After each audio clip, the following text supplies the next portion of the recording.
शुरुआत करते हैं आज की बड़ी खबरों के साथ। नमस्कार, मैं हूं आपके साथ आकांक्षा सिंह और आप देख रहे हैं द नेशन न्यूज। बीजेपी अल्पसंख्यक मोर्चा के राष्ट्रीय अध्यक्ष जमाल सिद्दीकी ने विश्व प्रसिद्ध सूफी बुजुर्ग हजरत सैयद सालार मसूर गाजी के आस्थाने पर जियारत की और भाईचारे का संदेश दिया। जमाल सिद्दीकी ने कहा, हमारी पार्टी का उद्देश्य सभी समुदायों के लोगों को साथ लेकर चलना है। हम भाईचारे और सौहार्द को बढ़ावा देने के लिए काम कर रहे हैं। जमाल सिद्दीकी की गाजी मियाँ के आस्थाने पर जियारत और भाईचारे का संदेश देना एक महत्वपूर्ण पहल है जो समुदायों के बीच सौहार्द और समझ को बढ़ावा देने के लिए है। अल्पसंख्यक मोर्चा के राष्ट्रीय अध्यक्ष के दरगाह शरीफ पहुंचने पर उनका पुरजोर स्वागत प्रबंध समिति के अध्यक्ष बका उल्लाह, सदस्य दिलशाद अहमद, एडवोकेट उपाध्यक्ष मकसूद अहमद रायनी, मेराज अहमद शैदा, प्रभारी मैनेजर हाजी सैयद अमीमुल हक, गिरदावर हाजी अजमत उल्लाह ने किया। मज़ार शरीफ पर चादर पोशी और फातिहा खुवानी के बाद खुद्दाम मज़ार शरीफ ने उनको पगड़ी बांधकर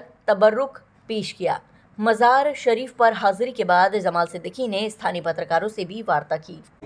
मेरे पास जो जानकारी है, जो अवैध मदरसे थे जहां चंदा लेकर बच्चों के भविष्य को खराब किया जाता था, जहां पर शिक्षा के नाम पर गुमराह करने का काम किया जाता था, जो बिना अनुमति के, बिना शासन के, परमिशन के, बिना किसी मान्यता के चला रहे थे, उन पर कार्रवाई की जा रही है। ये लगातार अगर किसी ऐसे मदरसे पे कार्रवाई की जा रही है जो कानूनी तरीके से चल रहा है तो हमारे पास है। जी बिल्कुल, पड़ोसी जिले में एक मदरसे को सील किया गया था और हाईकोर्ट पे जाने के बाद उसी को सील तोड़ी गई है, तो इसको आप क्या कह रहे हैं? अधिकारी ने सही काम किया कि न्यायालय से उनको न्याय मिला? मेरे संज्ञान में ये विषय नहीं है। अगर मेरे श्रावस्ती जिला पड़ोसी जिले की बात है, एक मदरसे को 1 महीना पहले सील किया गया था, उसके बाद में माननीय उच्च न्यायालय के हस्तक्षेप के बाद उसका ताला तोड़ा गया।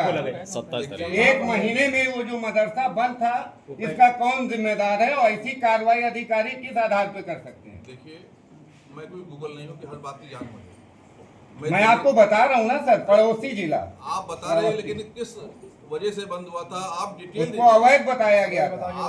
उसके पास सारे कागज उसने वो किया, उसके बाद हटी है। आपकी सारी बात ठीक है, आप मुझे बताने बजाय अगर कागज दिखाएंगे तो कितना अवैध था, कितना अवैध था। कोई भी डॉक्टर वो टेस्ट रिपोर्ट मांगता है, आप टेस्ट रिपोर्ट दीजिए, मैं बात करूंगा। अगर कोई भी अधिकारी गैर जिम्मेदार काम करता है, कोई भी अधिकारी धर्म देखकर, जात देखकर और उसकी पहचान देखकर कार्रवाई करता है तो वो बख्शा नहीं जाएगा। ये योगी जी की सरकार है, ये मोदी जी की सरकार है। यहाँ किसी को भी कानून अपने हाथ में लेने का अधिकार नहीं है। बहुत मुश्किल कह दिया, सुरक्षा कानून रोका गया है और आने से किसी को रोक लगाएगी। ये मेला लगाने से रोक लगाएगी कि 10 लाख लोग जमा हो जाएंगे और उसका दुरुपयोग हो गया। हमने देखा है कि ईद के नमाज में लोगों ने काली पट्टी बांधकर राजनीति करने की कोशिश की। क्या ईदगाह राजनीति का मैदान है? हमने देखा है कि जुमे के नमाज में काली पट्टी बांधकर एक सरकार के खिलाफ प्रदर्शन करने का अधिकार हमें है, लेकिन मस्जिद सबकी जगह है। मस्जिद में मेरा भी पैसा लगा है, मैं सरकार में हूँ, मेरे खिलाफ कैसे बोल सकते हैं वहाँ पर? तो जो राजनीति करने वाले लोग मुस्लिम समाज को बदनाम करने के लिए सामाजिक और धार्मिक स्थल को प्रयोग करते हैं, ऐसे में अगर 10 लाख लोग भड़क गए, कौन जिम्मेदारी लेगा?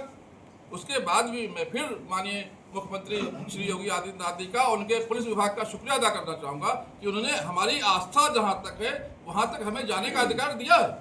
मेले में हम क्या कर सकते हैं? मेला नहीं लगा, फिर लगेगा इंशाल्लाह। अध्यक्ष जी, जैसे हमारी बेटियों को आगे लाए, क्योंकि बेटियां अगर आएंगी तो पूरा एक खानदान सुधर जाएगा। और इसके लिए हम जो है जन जागृति अभियान भी चलाने वाले हैं। हम गली गली मोहल्ले जाएंगे, हम चौपाल लगाएंगे, हम चर्चा करेंगे और बेटियों को सैन्य शिक्षा मिले, ट्रेनिंग मिले। अगर ज़रूरत पड़ती है तो सोफिया कुरैशी की तरह वो बॉर्डर पे जाके बम मार के आएंगी। अगर गली मोहल्ले सड़क पे भी उनको कोई अगर छेड़छाड़ करता है, वहाँ भी अपना वो रक्षा कर सकती हैं। और अगर कोई एक छोटी मोटी परेशानी घर में भी आती है उसके साथ, तो वहाँ भी अपनी रक्षा कर सकती है। इसलिए बेटियों को सक्षम बनाने के लिए सरकार के 11 साल पूरे होने पे जो हम लोगों बीच में जा रहे हैं, वहाँ भी इस अभियान को चलाने का काम करेंगे। जनता पार्टी ने निंदा की है और उसको जो है सुप्रीम कोर्ट ने भी संज्ञान में लिया है। वहाँ केस चल रहा है, उसका जो फैसला होगा वो तो सुप्रीम कोर्ट ने जब संज्ञान में लिया, FIR दर्ज करने के लिए बोला, तब फिर मजबूरन FIR दर्ज करनी पड़ी। उसके बाद ना भी अभी तक कोई भी एक्शन नहीं हुआ, ना ही उनको पार्टी से निकाला गया।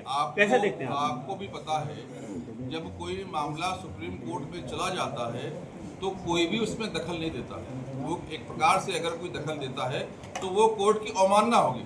हम कोर्ट के निर्णय का प्रतीक्षा कर रहे हैं। हमारी सरकार ने, हमारे पार्टी के प्रमुखों ने हमेशा कहा है कि जो कोर्ट से फैसला होगा वो पालन किया जाए। अध्यक्ष जी, किसी भी प्रकार की मॉब लिंचिंग देश में बर्दाश्त नहीं की जाएगी। अगर कोई सरकार को बदनाम करने की नीयत से, सनातन को बदनाम करने की नीयत से, हिंदू धर्म को बदनाम करने की नीयत से अगर कोई षड्यंत्र रचता है तो उस पर कड़ी से कड़ी कार्रवाई की जाएगी और हमारी सरकार, हमारी पुलिस उस पर कार्रवाई कर रही है। ऐसे ही और अपडेट्स के लिए बने रहिए द नेशन न्यूज के साथ।